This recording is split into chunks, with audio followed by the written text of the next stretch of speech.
Yeah, yeah. Ball so hard, you better believe me, it's scary. It's basketball at the bar with Calvin and Barry.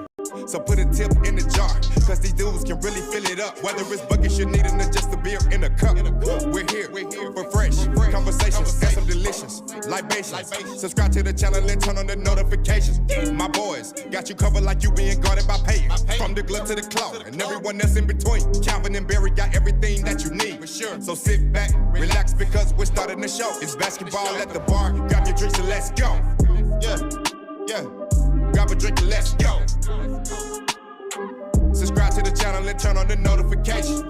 Calvin and Barry. Subscribe to the channel and turn on the notification. Let's get it. What up, ballers? Happy Tuesday. Welcome to Basketball at the Bar. Join us live every weekday for the best NBA podcast here on YouTube, where the takes are hot and the drinks are cold. There's no dress code, and you can take us wherever you go. So pull up a stool, drop a like, and don't forget to subscribe. This is Basketball at the Bar. Grab your drinks and let's go.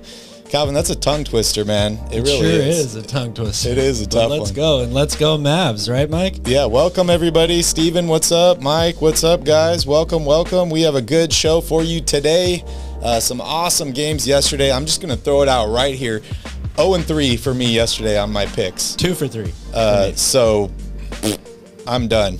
Not financial advice. Stop listening to me, everybody. But hey, let's jump into the show. On today's menu, we talk about Ja Morant winning MIP and then giving it away. We talk about some injuries, who went fishing yesterday. We recap all 3 of yesterday's games, and then we give a little preview of today's games, what we're looking forward to and what we're looking for. And then we finish the show, as always, with Q&A. Right, Cal? Yes, sir. How's your Tuesday so far? It's great. Yeah? Another great day of basketball. Awesome. Ahead. Awesome. Great day ahead. And a great day behind us, too. Yeah. So thank you all for joining us. All right. First off, Calvin, you want to announce the winner of the Most Improved Player Award. Yeah. I mean, technically, I guess you can put 2 names on this award, right? But Ja Morant is the official winner. I think most people kind of saw that as a foregone conclusion, even though there are a bunch of people that were deserving of the award this year. But Ja, being the good teammate that he is, decided to give the award to Desmond Bane. Yeah, I'm kind of mixed on this, yes, it's nice for you to give it away, but at the same time, Ja Morant doesn't want the Most Improved Player Award. He wants the MVP award. He wants the Finals MVP award, Yes. All the little accomplishments are great, but it is very nice of him to share it with one of his teammates who is equally deserving, in my opinion. Oh, yeah, for sure. And it also, I think, just goes to show how close-knit this young group of players is in Memphis. They seem to really, really like playing with each other, being around each other. And it's a pretty cool thing, I think, I could see Steph Curry doing this for Jordan Poole, in the same situation or whatever. Yeah, I have no idea what Steph Curry would have to do to win Most Improved Player, but I get it. I get what you're saying. That would be crazy. Would we have to average like 50 points probably in a season? Probably. Steph Curry, Most Improved Player. Has an MVP ever won Most Improved Player after winning an MVP? That's a good question. My guess would be no, but I don't know for sure. Only person I could think about would be like Wilt or somebody that just put up these like ungodly numbers. I don't think they even had Most Improved Player when Wilt played. So yeah, that's wild. Also, if you guys are watching Showtime Lakers documentary, it's Winning Time on HBO. It's hilarious, and a new episode just launched on Sunday. I watched it last night. It's getting pretty interesting. We're getting close to the playoffs. Pat Riley's getting into it with the coach is coming back from injury. It's very, very entertaining. Are they announcing the MVP after the playoffs this year? I think it's announced right before the finals, They right? usually do it, right? Couple days before the finals start or something. Can Doc Rivers add another 3-1 deficit and add 3-0 lead and be first head coach to have team comeback? He's definitely trying right now. They're a very disappointing team at the moment. Yeah, we'll talk about them here in a little bit. But first off, we want to talk about some injuries. Calvin, I'm going to let you start off with this Donovan Mitchell injury because It is one of the strangest things It's that I've ever bizarre. seen. It's almost very as bizarre. weird as the Kawhi Leonard quad injury, right? Yeah, right. It is. Yeah, it's so strange. So Donovan Mitchell, as I'm sure most of you guys know, if you watched the game yesterday, he had to leave towards the end. He was doubling over in pain, had to be helped through the hallway. It was his hamstring tightened up on him. Got an MRI on the hamstring the day after. It came back negative, which is good. However, he's got what they're calling a bilateral quadriceps contusion, meaning he has bruising on both of his quads, but the hamstring was tight at the end of the game. So I'm not really sure what he's dealing with, some major leg injuries, and his status for Game 6 is now in question. He did say, I'm going to do everything I can to play. Obviously, it's an elimination game for them, so they need him, and they need him to be at his best. But we'll see if he's able to get back on the court. It's getting even tougher here for the Utah Mike, Jazz. You need some Midol. And, maybe some Ben Gay. Maybe some he can borrow some from Ben Simmons. Yeah, there you go. But, it is a strange injury. But as we know, they're all those muscles and ligaments and all that are all attached together, right? Like head, shoulders, knees, and toes. Yeah. We all know the game. They're all attached. So when one's tight, it pulls on another. Hopefully he can play. I think he will definitely play, in my opinion. I don't know how effective he'll be, how many minutes he'll be able to play, but I think he'll definitely give it a go because he's a gamer. I expect to see him out there. I hope this is not what happens, but it could be one of those situations where we see him try to go, and then midway through the second quarter or at halftime, he doesn't come back and he's just in too much pain. But we'll see how it goes. Hopefully, it does not affect his off season because that's the main concern. If I'm the Jazz, the writing's almost on the wall in this series, and your franchise player who has not been too happy with some of your other teammates could potentially injure himself further, which would not be good. I'm going to give him one of these guys. Yeah. All right, next up, Alex Caruso still remains in concussion protocols for the Chicago Bulls, and today's announcement makes it even harder on the Bulls. Zach Lavine now goes into health and safety protocols. It's weird, Calvin. They said he's questionable for the game, which blows my mind because health and safety protocols like a month ago meant you were out for a week automatically. Right. So what are your thoughts on this? It just goes to show that, this whole COVID situation has changed and evolved, not just in the world of sports, but in the world in general, over the past couple of years. And this is the state that we're at now. It is now looked at still seriously, but yet teams treat it like it's just a regular cold, I'm not really sure. Some do. Maybe he was hanging out with Kamala Harris. She just got it too, huh? Maybe he was. So weird. Either way, it's not good for the Bulls. Not good at all. Not that we were predicting them to win the series, but just another unfortunate injury for the Bulls in an otherwise amazing season for them. Definitely something to build off of next year. I think so. Ain't over yet. Yeah, that's true. Ain't over yet. That's true. You still got a little bit of hope in there. I love it. And next up, Jimmy Butler. Calvin, what's going on with Jimmy? Well, the Heat in general actually are dealing with a bunch of major injuries right now. Jimmy Butler has been, ruled out for tonight's Game 5 due to knee inflammation. I assume that it's just a precautionary thing. They're obviously got a nice lead in the series.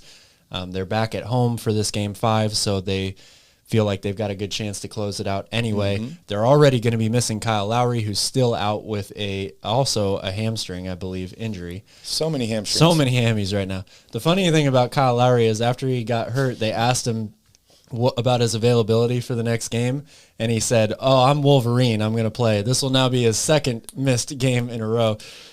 So he's not quite healing at the same rate as Wolverine. But on top of that, the Heat also have listed Caleb Martin and PJ Tucker as questionable for today's game as well. They're going to be game time decisions. So the Heat could be without 4 of their major rotation players, including 3 starters.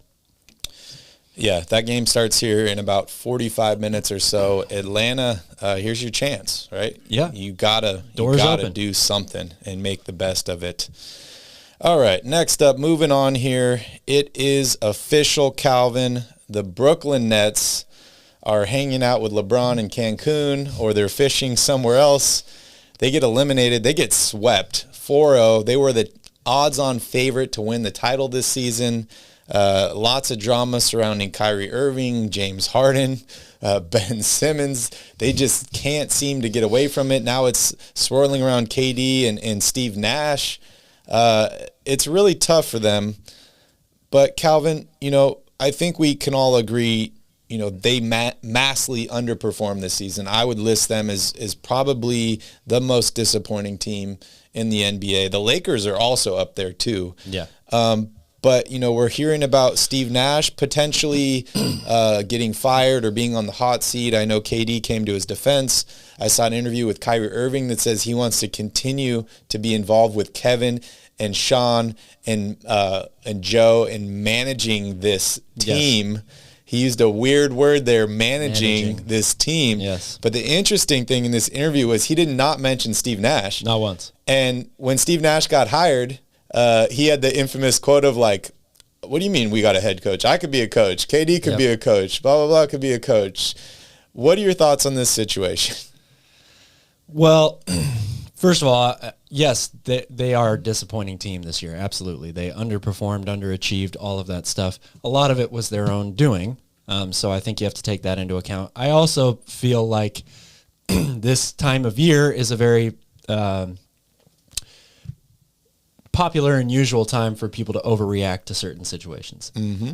Not saying that the Nets collapse or the Nets season shouldn't be taken seriously and they should look, very closely at what they need to do to make sure that doesn't happen again. However, when you look at the entire year, not having Kyrie Irving for well more than half the season, Durant missed a lot of time. Joe Harris was out for pretty much the whole year. They trade James Harden at the deadline for a guy that ends up not playing a game for them. Mm-hmm. This team, I think if you bring everybody back next year, there's still a lot of high hopes that this team can compete for a title. They're going to have to be a better defensive team. They're obviously going to need some more shooting, which they get back with guys like Joe Harris. Mm-hmm. And Ben Simmons is the wild card for me here because he's the one that could help have an immediate impact on their defensive game. He could really make things easier for Kyrie and KD because of his ball handling and his passing ability. But he's the biggest question mark of anybody in the sports world right now. I just don't – there's no expectation for him whatsoever at this point. So that to me is where the Nets season lies next year. It's not KD, it's not Kyrie, assuming that COVID doesn't become a major problem again next year. But Ben Simmons is officially the key to whether or not this team can compete for a title, which is a scary thing to say. I'm going to disagree with you here, Calvin. And the reason I say that is Kyrie Irving has a $36 million player option for next season. We've heard him make promises to teams in the past that he's going to re-sign and then not follow through with that, and that mainly being the Boston Celtics. Does he opt in for this $36 million? Does he try and work out a new contract with the Nets? What do the Nets want from him in a contract, right? Like, in a perfect world, if I'm the Nets, he opts into this $36 million, right? Because we're only tied for 1 year. But from Kyrie's perspective, he probably wants some long-term, promises as far as salary and stuff like that. If I'm the Nets, how much money am I really willing to give this guy? He's only 30 years old, a phenomenal player, but we've seen all these other outside distractions. Like you said, he missed more than half the games this season. So is he a half a max contract type guy? He's as of right now, he's eligible to play all of next season. But we don't know if rules are going to change. Yeah. He's also had injury concerns his entire career. I don't think he's played a full season in his entire career. We saw it in Duke, all these issues. I was just talking about on the last episode, Ramadan and him not eating or drinking during the daytime. Whatever your religious, opinions or beliefs are, like, I'm not a person to knock on any of those at all. Like, that's just not part of something that I do. But at the same time, this is your job, right? Like if I'm a pastor at a church, am I going to be a Sunday football analyst? No, because they conflict, right? And it's not like the NFL is like, oh, if you're religious, we don't want you on our broadcast. It's just like a straight up, it doesn't work together, you know? So it'll be interesting to see what happens with Kyrie Irving moving on. But on the subject of salary cap and looking at the roster here, I just kind of want to break down everything, and then we can talk about things that they do need to improve, things that they can do this offseason to potentially get back to the finals or be competitive next season. You know, KD signed that new contract extension last season, so he's locked up for the next 4 years, $42 million, almost $43 million next season and the season after that. Then 49, and then 53. As I mentioned, Kyrie Irving has that $36 million player option. Ben Simmons is locked up for 3 more years, $33 million, $36 million, $38 million. Joe Harris hopefully returns from this injury healthy. You mentioned shooting. He's locked up for 2 more years.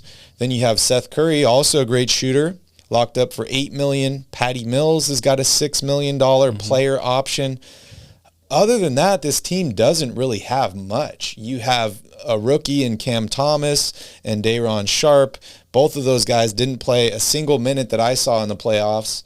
Yeah, kind of surprised. Well, not Day'Ron Sharpe, but Cam Thomas has been a pretty important guy off the bench for them for scoring all year long. So I'm a little surprised they didn't try to give him some run. But we'll talk about that too, because I got couple other guys I was interested about Steve Nash's rotation here. Okay. I mean, we got guys like Bruce Brown, LaMarcus Aldridge, Blake Griffin, Andre Drummond, Nick Claxton, Gordon Dragic. They're all expiring.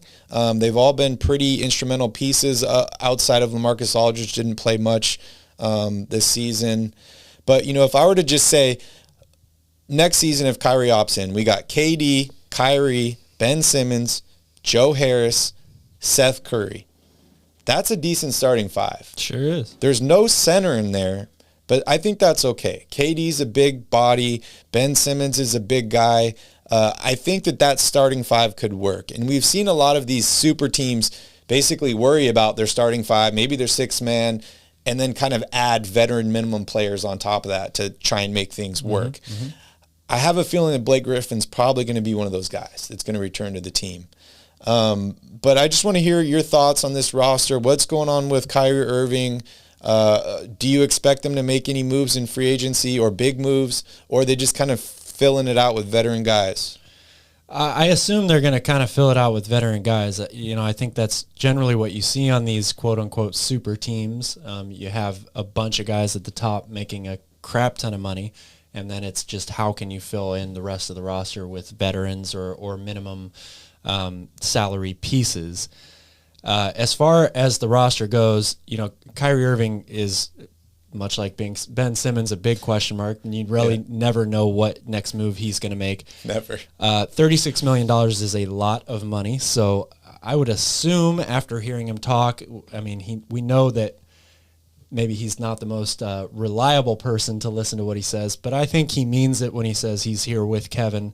I think those two guys have a pretty close bond together. So if I had to guess, I would say he does opt in for this contract, or he tries to negotiate another one with Brooklyn rather than leaving. But my biggest question for the roster is, what do they do with the front line of this team? Yeah. Because a lot of these guys are aging now. LaMarcus Aldridge is 36 years old. Blake Griffin's 33. They've got a couple other guys that are getting up in age as well. Goran Dragic is 35. Patty Mills is 33. So are they going to look to try to get younger at some of the center or the forward position, whether it's in the draft or free agency or a trade? Nick Claxton is only 23, so he's still got a lot of upside. He struggled hard. He did man. struggle big time in this game. Hack a clack. And we saw them start the series playing Andre Drummond a bunch. Mm-hmm. They realized that they couldn't really roll with him because he was too big and couldn't cover enough space defensively to stay with the Boston front court. And then to counteract that, I expected to see a lot more of Blake Griffin in this series, but he only played in 2 games. Yep. I thought he would have really helped them be physical on the boards, which they really needed in this series. So they do have a ton of question marks, particularly when it comes to the forward and center spot, I think, going into next year. Yeah, they traded their pick to Houston for James Harden. That was pick number 17. They will be receiving pick. Right now it's slotted at 23, depending on how Philadelphia does here. But they need to make some moves. They need to make something happen because the window, as you mentioned, is closing. These guys are getting older. And, KD's dealt with some serious injuries. Kyrie's been injured. Ben Simmons is injured. Joe Harris is injured. Yeah. It's like injury, right? This team had the most starting lineup combinations of any team in the league this year. Wow. That's truly incredible. You want to make a prediction on where you think they'll rank next year in the standings? That's tough because the Eastern Conference is now loaded with teams that are probably going to be around for a few years and be at a really high level. So, we saw Brooklyn early on this season kind of get out to a good start, and they were the number one seed in the Eastern Conference for a little while. It was short-lived, but they were still up there. I'm not so sure. Unfortunately, I got to go back to Ben Simmons because to me, whether or not he comes back at a high level and really changes how that team plays defensively, all that stuff, that's going to impact or have a huge impact and trickle down effects on how good the Nets are going to be next year. So if Ben Simmons is, all-star level Ben Simmons that we've seen in the past, this team could easily be a top 3 seed in the Eastern Conference. Yeah, I expect them to make the playoffs, and that's just based on the fact that they have Kevin Durant, right? But at the same time, I never bet against LeBron James missing the playoffs. He missed the playoffs this season. We saw, 2 seasons ago, missed the playoffs. 3 seasons ago, missed the playoffs. So it will be a very interesting offseason for the Brooklyn Nets. All right, moving on here. Let's talk some more about Brooklyn. This is the Monday recap. We're going to talk about our first game we had on Monday. This was the elimination game, Boston at Brooklyn. Boston wins 116-112 over the Brooklyn Nets. Interestingly enough, Calvin, this is the Boston Celtics' first playoff series win ever against the Nets, which is absolutely crazy. It was a very, very close series. The average margin of victory was 4 points. They swept them with a combined 16 points, which is crazy to think, right? It is. It shows that this series was a lot closer than the 4-0 sweep. But the Celtics were able to grind out victories, whether they were leading the whole way through or down in this series every single time. So they were definitely the more resilient, tougher team. They played harder. Yeah, I'm not going to lie. I picked Brooklyn to win this series, but Boston has just continued to impress me. I think that is just a testament to how good of a team they really are. And, winning by an average margin of 4 points and not losing a single game in this series just shows to me that they're a real team. They're a title contender. They're ready to be involved in these close games, to close it out in stressful situations. So I think Boston, I might get ahead of myself here, Calvin, but I think Boston could be going to the Eastern Conference Finals, potentially the NBA Finals. It depends on what happens with the Miami Heat, and of course injuries are always involved in that situation. Don't forget about the as champs. well. Yeah, that's true, and Milwaukee Bucks. But today I just kind of sat down and I was like, wow, this Boston team has really, really impressed me. So I started looking at some similarities, and I'm like, the last time they won the championship was in 2008. And I'm looking between these teams, and I'm like, wow, these teams look pretty similar. Obviously, they're much different teams, the way they play, stuff like that. But in 2008, they had a Defensive Player of the Year in KG. Of course, we all heard about Marcus Smart winning the award this year. First guard to win it since Gary Payton. We've seen huge improvements by Jason Tatum, Jaylen Brown. What do you think about this Boston team? Are they similar? I mean, they're so deep. That's the thing for me, is they have a lot of good players. They have a good system. They have a good coaching staff. They also have the depth. And that's one thing that I felt is so similar to the '08 Celtics, right? Was they had a lot of great players on that team, but then the bench just did so much for them. So I want to hear your thoughts on this. Well, I think they're definitely contenders. They've for sure proven that. I mean, ever since the All-Star break, this team has by far and away the best record in the NBA. It's not even close. And they have a very similar identity, I would say, to that '08 Celtics team. They're a very physical team, really solid defensively. They're deep. They're well-balanced. They've got maybe not a big three on this team like that '08 Celtics team had, but they definitely got a big two. And Marcus Smart has been playing like the third member of a big three as of late for them. Don't forget Al Horford, too. Oh, yeah. He's come up great. But that just speaks to their depth, right? And they move well without the ball. They share the ball. They're an unselfish team. But defensively, they're really, really tied together right now. And that, to me, is the thing that stands out the most about this team and the most dangerous thing about this team going forward, why they have a chance to maybe win the whole thing. Yeah, it's interesting. I just got to give a shout out, like we say on this show, you know, we're critical of things or people when they're not playing well, and we're appreciative when they do. And we got to give a shout out to the Boston Celtics because great series by them. They are running at full speed right now, and whoever faces them, they better watch out. Yeah. If it does end up being Milwaukee and Boston, that's potentially the best series of the entire playoffs right there, I think. My question for you, Calvin, who on this Celtics team is making peanut butter and jelly sandwiches at halftime? I'm not so sure. I know that was a famous KG thing that he did to like fire up his teammates. He said it was like the sugar in the jelly or something. Just got people going. So is that Al Horford? Is that Marcus Smart? I don't know. I'm not sure anybody on this team is quite the same personality as KG. Nobody has the same personality as KG, right? So Steven likes peanut butter and jelly. So do I. Everybody, peanut butter jelly time. It is delicious. I like toasted peanut butter and jelly too. You toast the bread, you put the peanut butter on there, it starts to melt a little bit. Oh man. Wow. Okay. It's lunchtime. You can tell I haven't eaten. Yeah. Oh man, it's so good. All right, moving on here. Any last jabs you want to put at Brooklyn or anybody else here? No, I mean they're going to continue to get them all postseason long.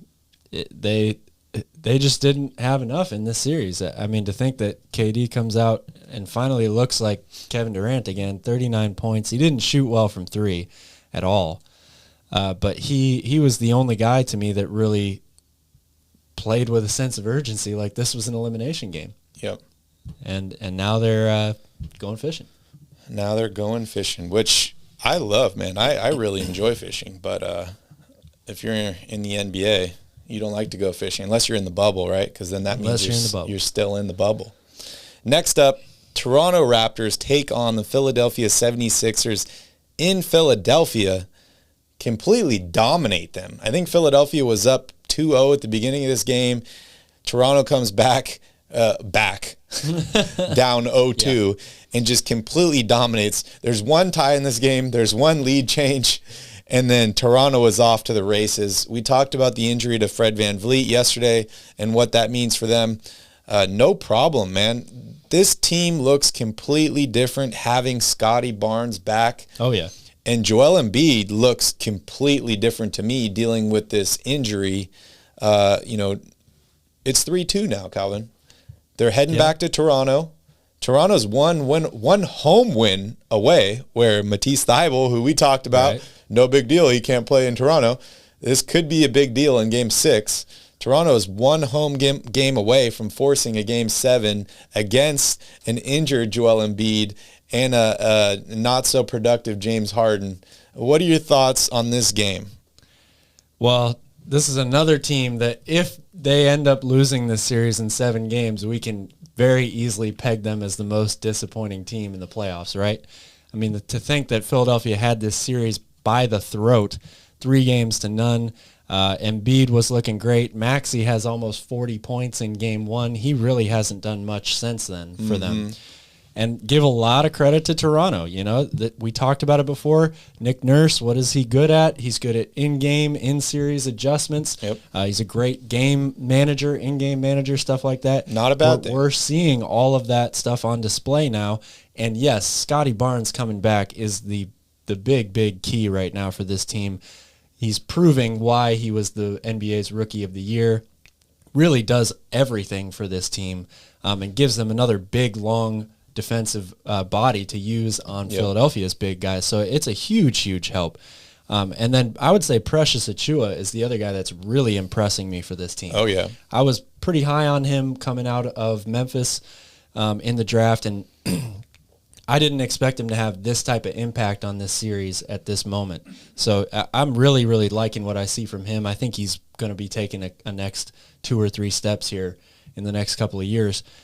And then Siakam has played like the team's best player. So right now they're not even missing a beat with Van Vliet out.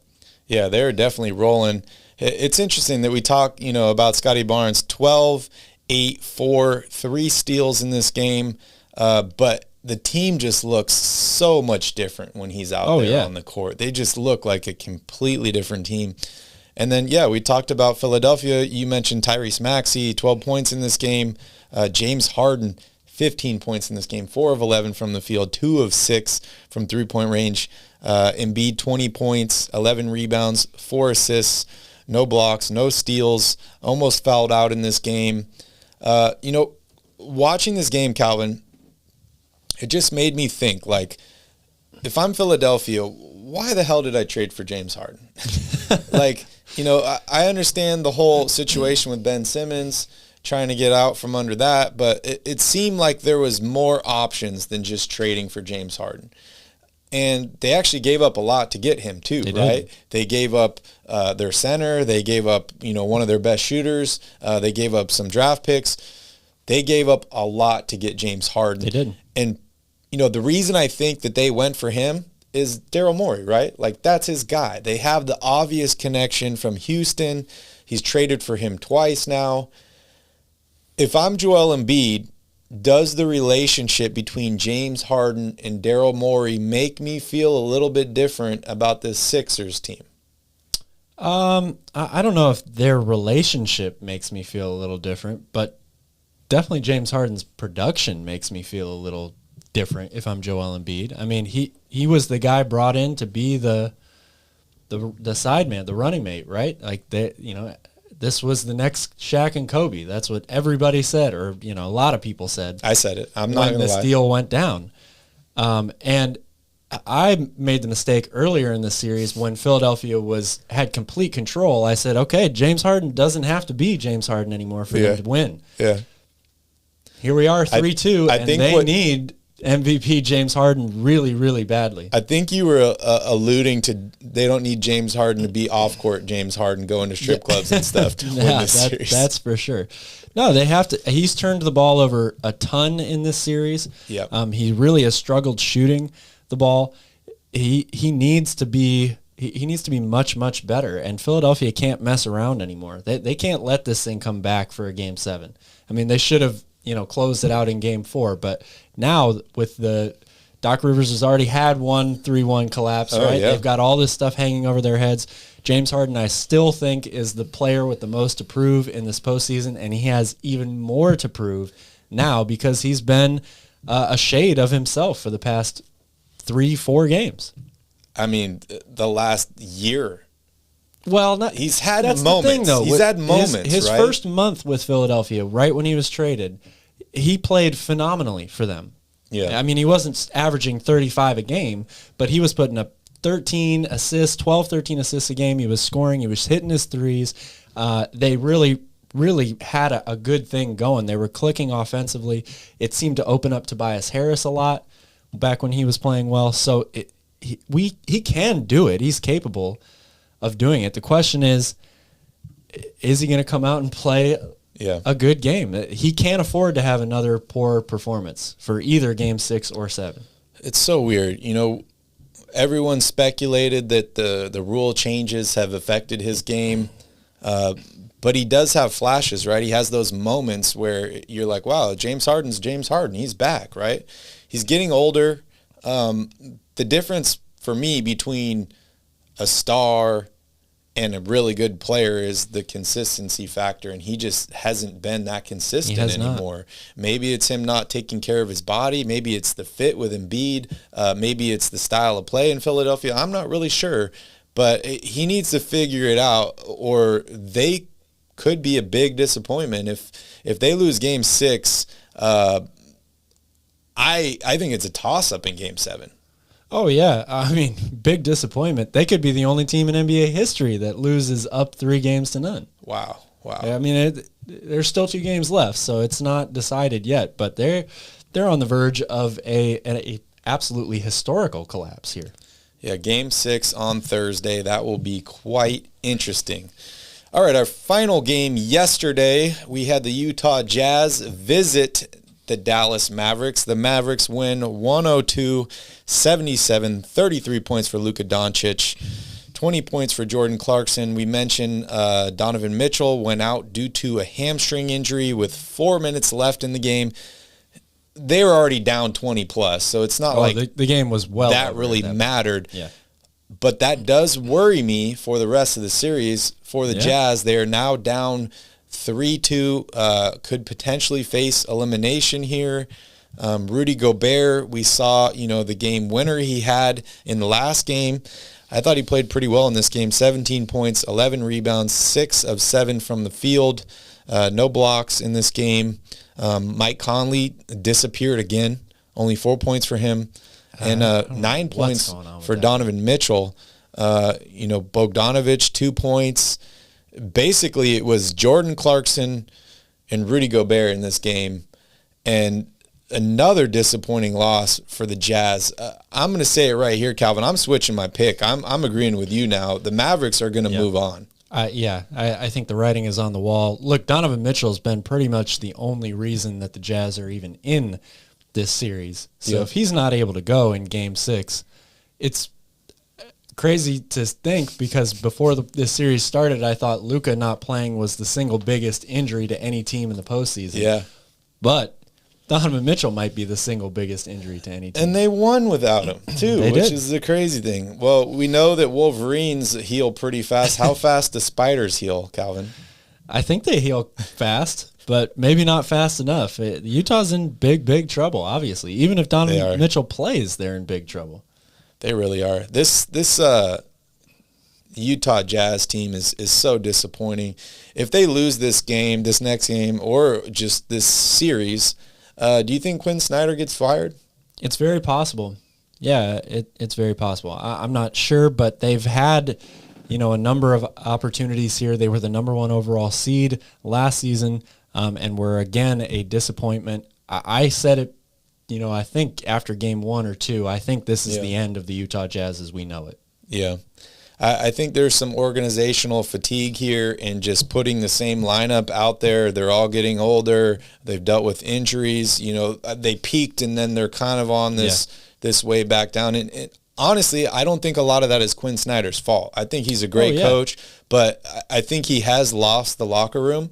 And maybe that's not because of him. Maybe that's because of the losing and the conflicts between some of the star players. Yep. But once you lose the locker room, it's almost impossible to get it back. So they probably need a new voice in there, and they got to make some roster moves too. Yeah, I agree. Absolutely. On the other side of the coin here, let's talk a little bit about the Dallas Mavericks. I know Mike is listening, and Mike, I was wrong. I'm sorry. We were both wrong. The Mavericks are moving on, man. They are. I saw Mark Cuban by the bench standing there cheering, happy, so happy. This team is looking great. They're really a good team. But how good of a team are they? They won 52 games this year.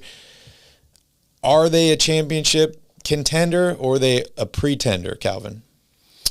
Man, that's a tough call. They really have impressed me, not only in this series, but all season long. I did not expect this team to be anywhere near the defensive team that they have been for the entire year. And when you've got a player like Luka, that really gives you a special, a secret weapon or whatever you want to call it in any playoff series. If you've got somebody that is that talented offensively, is going to command double teams all the time, is a great passer as well as a great scorer, that is a serious weapon to use. If Devin Booker wasn't hurt right now and the Suns weren't struggling in New Orleans, I would call them pretenders. Okay. But I think they might actually have a shot. We'll have to see what happens to make it to the finals, Phoenix, you're saying? To the Western Conference Finals. Okay. Western Conference Finals. I don't see Dallas being able to go through both Phoenix and Golden State to get to the NBA Finals ultimately. I just think that's too much for a team that is playing really well but doesn't quite have enough offensive firepower, I think, right now. Yeah. To contend with those teams who are both able to score and defend at the same time. They didn't rule Tim Hardaway out from potentially returning. I know he broke his foot. I think that was in January he broke his foot. They ruled him out for this series, but he could potentially come back if they make it another round or two. Don't know what he's going to look like at all. But he could help them a little bit. Oh, he would definitely help. I mean, he fits in perfectly to the system they already run, right? They like to spread the floor with shooters around the three-point line, let Luka do his thing and find open guys to take wide open three-point shots. And Tim Hardaway can definitely knock down some open threes.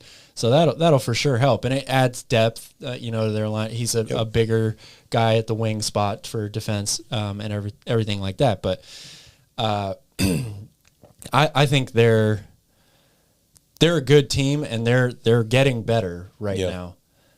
I just don't know if this is their year, so to speak. I agree with you. I think they've had a great series. I think Luka Doncic is an incredible player. He just signed a max deal. And let's jump here into the numbers, right? Yes, they're a good team, but are they ready to compete for a title this year? I don't think so. So let's talk about what they can do to improve. I'm looking at next season's roster. Hopefully they can get Tim Hardaway Jr. back healthy. He signed an awesome contract for them because it was front loaded. So each year he makes less and less. He's on the books for $19 million next season. Then Which is still a high number. Yeah, it is. And then he's got 2 years after that. Spencer Dinwiddie's locked in for $18 million. Then he's got another year after that. Davis Bertans is the tough one, right? Because he signed that big contract in Washington after leading the league in three-point percentage. He's got 3 more years, $16 million, $17 million, and then his third year is only partially guaranteed. So they do have an option there to kind of move on from him, and maybe that contract's a little bit more favorable as you get into 1.5 years left to potentially trade. But I don't know how much that really helps them next season, right? Unless they're able to package him in a draft pick or something to move on from that. Also, fun fact about Davis Bertans, he's only got 9.5 fingers, and it's weird. It's on his shooting hand. I guess he had a woodworking accident when he was a child. They had surgery on the finger. They were afraid it was going to end his basketball career. Not that he had a career at that point, but he must have been pretty good at shooting by then if they had concerns. That hasn't seemed to affect him shooting the ball, but maybe dribbling, stuff like this. I don't really know. Just a fun fact. Then you got Dwight Powell, $11 million next season. That's also a lot of money for a guy that's 30, but he's been instrumental for them. Oh, he's been huge for them. He's one also of only 5 players in the league that played all 82 games this year. He's also dealt with injuries over the past 2 seasons. I know he was healthy this year. And then Luka Doncic, as amazing of a player as he is, he just signed that contract extension. He's making $35 million next season. That's $25 million more than he's making this year. Don't get me wrong, I'm giving him that contract 12 times out of 10, but it makes it a little bit harder to add to this team, right? It does hurt the team It's overall, a little bit more salary. We haven't even talked about the man of the hour right now for this team, Jalen Brunson, who will be an unrestricted free agent this summer. Yeah, and you got Reggie Bullock at $10 million, Maxi Kleber, $9 million. That's a partially guaranteed deal, but he's been playing well. I have a feeling they'll probably try and figure out a way to bring him back. You got Dorian Finney-Smith, $12 million next season. He's got 3 more years. Boban, Sterling Brown. The team doesn't have a lot of cap space. they have no cap space at the moment. I think they're $60 million over the cap right now as we speak. So what can this team do to improve and become a title contender? Can it happen in a year, or do they need to kind of work on a multi-year process? That's a very good question, because I think they do need to add to this team. I would recommend that they don't let Jalen Brunson get away. But the thing is, if you're that strapped for cash, it's going to take a lot of moving pieces around in order, I think, to clear enough money to re-sign this guy, because there's a lot of teams. I'm looking at the New York Knicks, who really need a point guard. They've got money to spend. Oh, yeah. The Los Angeles Lakers might be looking for another point guard if they move on from Russell Westbrook. Maybe there's a sign and trade or something like that in there. I don't know how that would work for Dallas, but it's a very cautious situation, I think, if you're the GM of this Dallas team, because you've got a team that's on the up and up. They're getting better. Yep. They maybe overachieved a little bit this year, but you have to feel with a young core, they've got a good coach, good defensive system in place, a guy in Luka Doncic who's ready to be, one of the top stars in the NBA. This team has something going. However, because of maybe a couple bad contracts, and Luka's contract is not necessarily a bad contract, right? Because you want Luka Doncic on this team, and that's how much money it's going to take to 23 years old, superstar. But when you look at the rest of the roster and how little money they have to spend, it handicaps you a lot, especially when you've got a guy in Brunson who's going to command a lot of money on an open market right now. He's not a restricted free agent, so he's got to be the best contract in the NBA this season. He's only making $1.8 million. Yeah, it's probably a tie between him and Malik Monk, right? Yeah, which is incredible. They're in a tough spot here. We know Mark Cuban's got plenty of money, but unfortunately, the NBA is not like baseball. You can't just pay everybody. There is a salary cap, and we talk about windows, right? Winning windows, championship windows. We talk about teams that can grow together and whether timelines match up. I'm looking here. Tim Hardaway is 30 years old. Spencer Dinwiddie's almost 30. Bertans almost 30. Dwight Powell 30. Reggie Bullock 31. Kleber 30. Boban 33. Dorian Finney-Smith 28. You got a young guy in Luka Doncic 23. You got another young guy 25, Jalen Brunson, that they need to re-sign. But who else is really going to grow and flourish and continue to get better with this team, right? Yeah, well, I mean, I think you look at a guy like Tim Hardaway, who's probably in the prime of his career now. The question is, can he get better? How much better does he get? Yep. But he's been a really, really solid starting caliber player in this league now for a few years. And not having him on this team definitely hurts them. So that's one guy I think that you would look at that would continue an upward trajectory with the rest of this young core. Josh Green is another guy who has a lot of potential. But it's true. They are a very veteran-built team right now. Yep. With a mix of a couple of young guys. So that combined with their inflexibility in money, cash space, is not a good situation going into the offseason. Steven in the chat here mentions Rudy Gobert. Talk about a guy that makes a ton of money. Yeah. This guy makes $38 million next season, 41 the year after that, 43 the year after that, and then he has a player option for $46 million. Just crazy. We're talking about bad contracts here in Davis Bertans. Potentially they could trade some of these guys for a guy like Rudy Gobert. Does he help this team at all? Oh, I think he would definitely help this team. Actually, it's kind of like what the Jazz want to be, right? Yeah. Because Rudy Gobert is this great rim protector, really solid rebounder, and if you have good perimeter defense, they're able to funnel the ball right to that shot blocker. So Dallas plays like that right now. If you add Rudy Gobert into that, that's a good start, especially with Luka. Rudy Gobert could set some really good screens to open him and Jalen Brunson up, assuming you're able to re-sign Jalen Brunson. So I think the fit is a nice fit. I just don't know if it works money-wise. Yeah, and to get him, you'd have to give up Davis Bertans plus a Spencer Dinwiddie or a Dwight Powell and maybe a Maxi Kleber or a Trey Burke plus some picks, the salaries are just huge. And then if it doesn't work out, you pretty much got Luka Doncic and Rudy Gobert taking up $70 million of your cap space. The next year, $75 million. The year after that, they're at like $85 million. That's wild. So the salary cap is only like $120 million. So yeah, you're committing, over 80% of your salary to two guys right there. The NBA needs to sign a new TV deal every year at that rate just to have the Dallas Mavericks to give them some cap space. All right, so you want to make a prediction on Dallas next season as far as standings? Gosh, it's so tough to call right now, because you still have the offseason. I think a lot of what Dallas is going to do next year hinges on, is Jalen Brunson going to be back on this team or not? And if he's not, who are they going to go and get to replace him? So I think it's too early to call for me right now. Okay. I'm going to say they're making the playoffs, and that's just the fact that they have Luka Doncic. I'll pick them to make the playoffs because the Western Conference is not as strong as it's been in years past. And they've got Luka. I'll still pick them to be a playoff team. Okay. All right, let's move on here. It's Tuesday, right? Which means we got more basketball today. Yeah, Taco Tuesday. We got, Taco Tuesday, LeBron's favorite day of the week. We have 3 games today. First off, we have the Atlanta Hawks visiting Miami.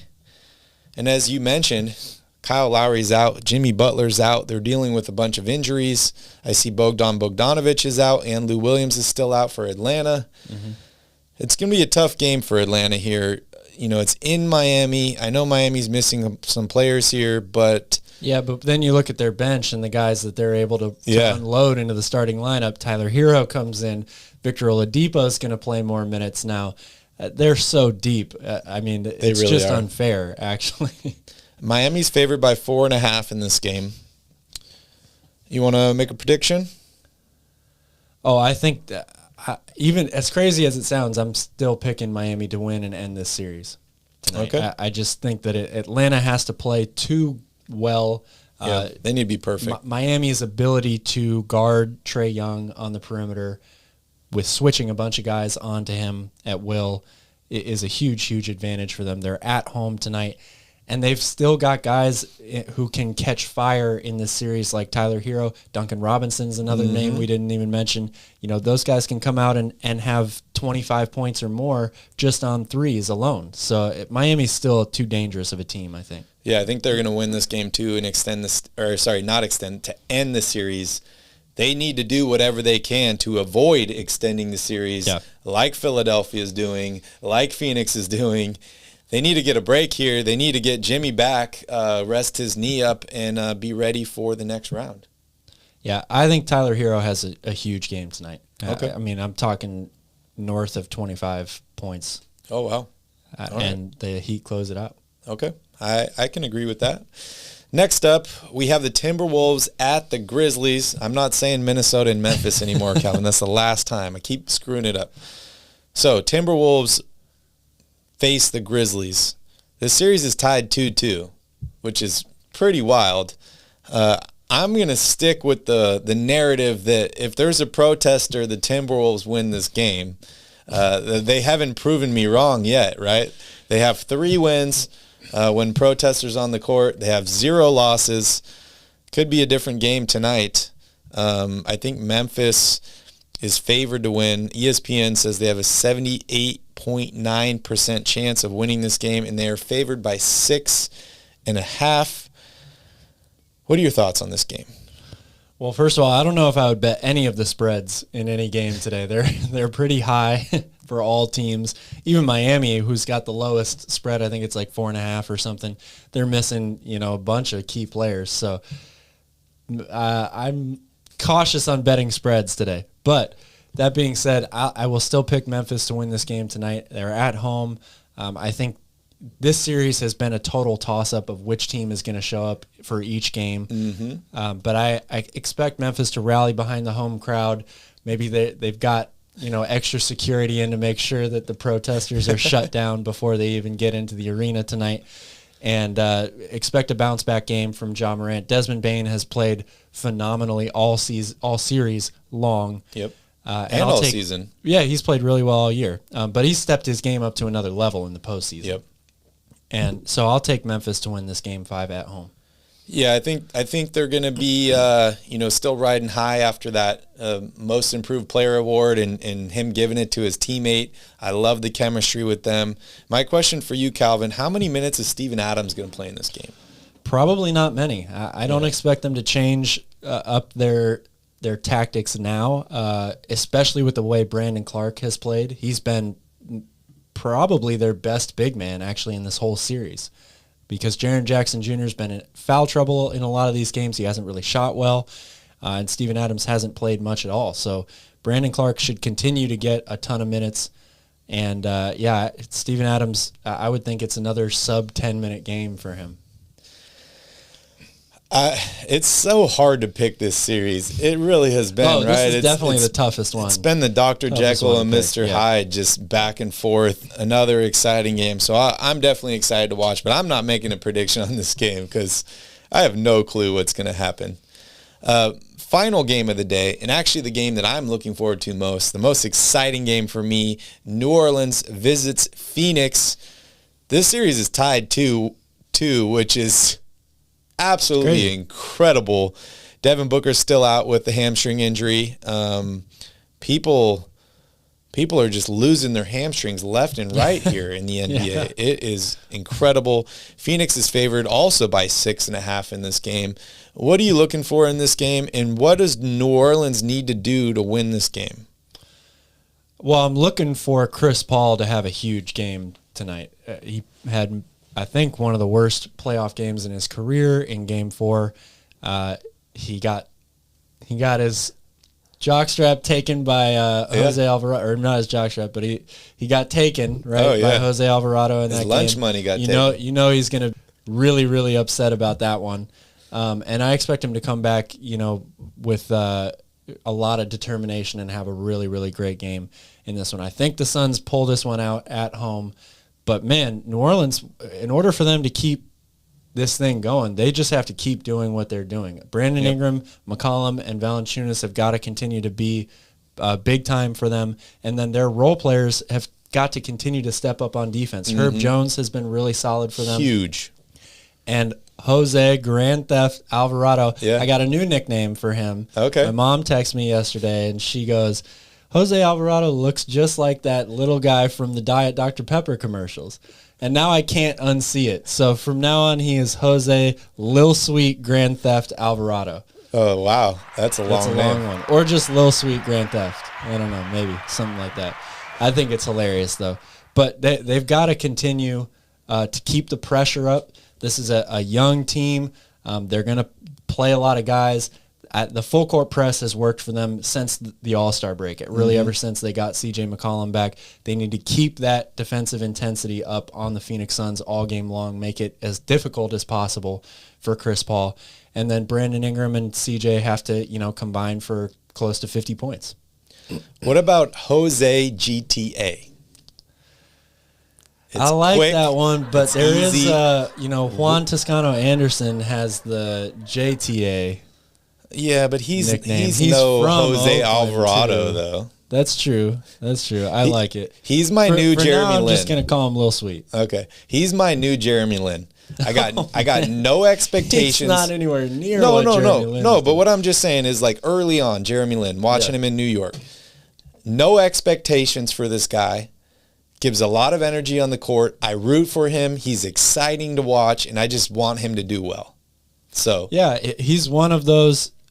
He's like a Patrick Beverly, right? Yep. A guy that just continues to get under your skin, and he's going to keep trying over and over and over and over again until he cracks. And these young players for the Pelicans, they have no fear when it comes to Chris Paul. They're in his face all game long. They're giving it to him just as he's giving it back to them. So a lot of pressure on Chris Paul right now, I think, for this Game 5. Chris Paul's looking a little old right now. Yeah. He is. I agree with you. I think they need a big game out of Valanciunas, just like the last game. They need C.J. McCollum to do his thing, and then they need to ride their horse in Brandon Ingram and, do their thing. I'm going to make a prediction in this game, Calvin. Oh, this one you want? Yeah. I'm taking the Pelicans. You want the smoke here. I'm taking the Pelicans. Okay. I'll take the Suns to win this game. I mean, of course you're going to take the Suns. I was 0-3 on my picks yesterday. I'm just going to throw that out here. But I got a good feeling about New Orleans. Okay. Who knows? Maybe it's a different kind of feeling. But I got a good feeling about the Pelicans here. It's going to be very interesting if New Orleans is able to go back to the Smoothie King Center. Yeah. Worst arena name in pro sports. Is it still called that? Yeah, I think so. Wow. Up 3-2. Yeah, that's exciting. That is really exciting. And, not to knock on Chris Paul at all, because, I'll just say it every episode. One of my favorite players, one of the best point guards of all time. But he is getting up there in age, and without Devin Booker, it's the Chris Paul show. So is that enough to get past this team? I don't know at this point. A few games ago, I would have been like, yeah, it is. Yeah. But the Pelicans are really impressing me. The Suns, oh, yeah, for sure. I agree with that. The Suns, they need a big game out of Chris Paul. They need DeAndre Ayton to continue to play the way he's played. But they got to find something else. Cam Johnson was one of the best three-point shooters in the league all year. He's struggled so far in this series. Same with Jay Crowder. Mikal Bridges is another guy that they could really use to step up on offense and get them, 20 or so points. If that happens, I think Phoenix has no trouble winning this game. But they need to find some outside contributions right now. They need that third guy to step up. If it's a close game, I think Phoenix is going to pull it out. Like we mentioned, Chris Paul, one of the greatest point guards of all time, great game manager. I think he can definitely squeak out a win there late. But if the Pelicans are up 10 with 3 minutes left, they could very well win this game. Very well win this game. Yep. All right, that's it for today. We're going to close out the show with Q&A. Steven, I know you've been really active in the chat, and we appreciate you. If you got any questions for us or any subjects you would like us to cover, let us know, and we'd be happy to go over those before we shut down the bar here and get to basketball. Looks like the Miami Heat game is going to start here in about 10 minutes. Oh, Calvin, I forgot to ask you. I know I told you my game that I'm looking forward to today. Do you have a game that you're looking forward to? I think it's a tie for me between Memphis and Phoenix, New Orleans. Okay. I mean, both series are 2-2 right now. Both series have been entertaining for different reasons, but still very entertaining. And I think both games are kind of toss-up games right now. You don't really know which team is going to seize control of these series. So I think either one I'm fine with taking. I couldn't agree more. And Steven, I do remember you asked about smooth or crunchy peanut butter earlier in the show. I'm smooth all the way. I don't know about you. Oh, I got to go crunchy. Ooh, okay. And I got thrown out here, Calvin. I get a lot of shit for being a crunchy fan. I do. Yeah, I mean. However, I do have to say, I can't agree with that. I got a notice from Costco 2 weeks ago saying that they are recalling peanut butter for pieces of metal were in the peanut butter from the machinery. Oh, really? They were only recalling smooth peanut butter, not crunchy. But that's only Costco brand, right? No, it was sold at Costco. I think it was like Jif or something. Jif, nah. Maybe Jif. What's the one with the green top? Or not green, it's like teal. Anyways. Yeah, I don't know. Skippy, Jif, is that the same I think it was company? Skippy, yeah, whatever. I don't know. But I was looking at it, I'm like, crunchy, I'm good to go. Save my life again. Steven wants to know, what about flavored jelly? Flavored jelly. I'm classic grape. I like raspberry too, but I'm classic grape. Did you ever have the one that was the jelly and the peanut butter swirl in the same jar? My dad would get that all the time. No, I never had that. Because you take one mix and it's out and it's jelly peanut butter. Disgusting. I wouldn't go for it. I love grape jelly. I love strawberry. I love all jellies and jams. You got to create your own ratio, I think, when it comes to peanut butter and jelly. Kevin Green, our former roommate, puts more jelly on a peanut butter and jelly sandwich than anyone I've ever seen. Weirdo. Weirdo. But back to the games here. Yeah, I totally agree with you. This Atlanta-Miami series, we could see somebody go home. Tomorrow we got 2 more series. Both are potential elimination games. So Minnesota and Memphis, exciting. New Orleans and Phoenix, exciting. More basketball, exciting. Yeah, and we'll see what happens on Thursday because you know what, Calvin? We're coming pretty closer to the end of the first round. Yeah. Most surprising team. Who would you rather see versus the Warriors, Grizzlies or T-Wolves? I had swirl. Who would you rather see, Warriors versus Grizzlies? No, who would you rather see against the Warriors? Yeah. Minnesota or Memphis? I'm going to say Minnesota here, and that's just because we'll see the D'Angelo Russell, Andrew Wiggins storyline play out, right? They both were traded for each other. Yeah. Andrew Wiggins had so much backlash about his performance in Minnesota and whether him and Towns could work out. So it'd be exciting to see those guys. Plus, we've heard rumors about the Warriors potentially trying to trade for Karl Anthony Towns. I think that'd be an exciting series. I think either one would be an exciting series. I would rather see Memphis go against them just because I remember early on in the season that Ja Morant, Steph Curry battle was epic. Both of them had over 30 points in that game. And, you know, I said it before, I'm just not the biggest Minnesota fan. I don't know what it is about that team, but I don't like something about them. So I'd rather see Memphis. What do you mean you don't like? You don't like seeing protesters run the court? I don't like seeing protesters run the court. I don't like the way that the Timberwolves players carry themselves. I love Anthony Edwards. Yeah. Love Anthony Edwards. But everybody else on that team, I'm just like, eh. You know who's a Wolverine? Anthony Edwards. We saw him with the knee injury. He just comes running right back out, no problem. Crazy. He is crazy. Yes, we will be doing an NBA mock draft. We're going to be doing a little party celebration for the draft lottery. We're going to do a free agency special. We will be here all summer having fun for you guys, so we will be here. You guys are making me love basketball again. Yes. Yes. Awesome. Thanks, man. Awesome. We appreciate you a lot. Yeah, hopefully we get that feature set up here soon. We'd love to take some callers on the show. Yeah, that'd be definitely. great. All right, guys, we're going to wrap up the show here. Thank you so much for joining us. We greatly appreciate it. Make sure you hit that like button down below. Make sure you subscribe to the channel. Flame Fury 11, I see you here. What's up, dude?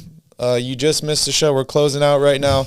We will be going to some Kings games next season, so we will see you there. We only went to 2 last year, but hopefully it's going to be a lot more than that this year. Yep. I also want to remind you guys, please hit the notification bell. You'll get notified every time we go live or post a new video. Anything else you want to say, Calvin, before we end the show? Thanks for watching. All right. See you guys tomorrow. Thank you guys so much. The bar is officially closed. Make sure you close out your tabs, drive safely, and don't forget to tip your bartender.